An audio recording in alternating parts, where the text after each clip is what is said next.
The family connection of the Heggies goes way back. It was just social, it was not business. So that's where the Heggies connection came from.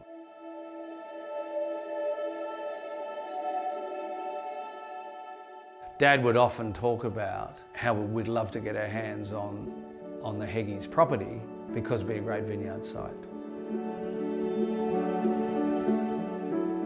He just loved the Australianness of it. It's got contour, it's got beautiful trees on it, and I just think you could see the vision of what you could create there in terms of a significant viticultural site.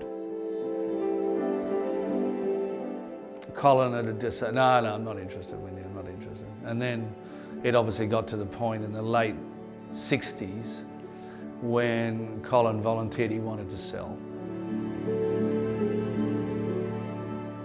I think one of the things that became obvious quite quickly in looking at the history of Eden Valley is that it has diversity. The reality is there are flats and there are different aspects and there is high country. And Heggies Vineyard is high country. So the higher the country, the cooler the growing season, ideally the lower the pH and the higher the natural acidity. And that's what we wanted with this sort of tension in the wine that you weren't getting from white wines on the valley floor.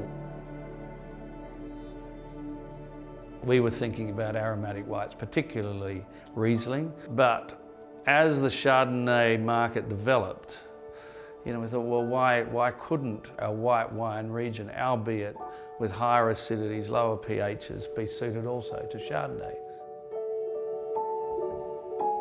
So Heggies Riesling's always been the cheerleader from the vineyard. The early days were very exciting. It literally exploded onto the market. The irony of that was people would go to restaurants or bottle shops and ask for the wine with the man on the horse.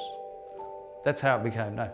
Who is the man on the horse? What's that doing on a wine label? Colin was a stockman, that's the way he farmed on the property. He got on board Jack and he rode around the property. Heggies 71 through to 79 versus Heggies today, in terms of vineyard plantings, is a different beast. The Bernard clones and the Ontave clones we've got now really have given us a style of wine that's still got character and personality, very individual, however.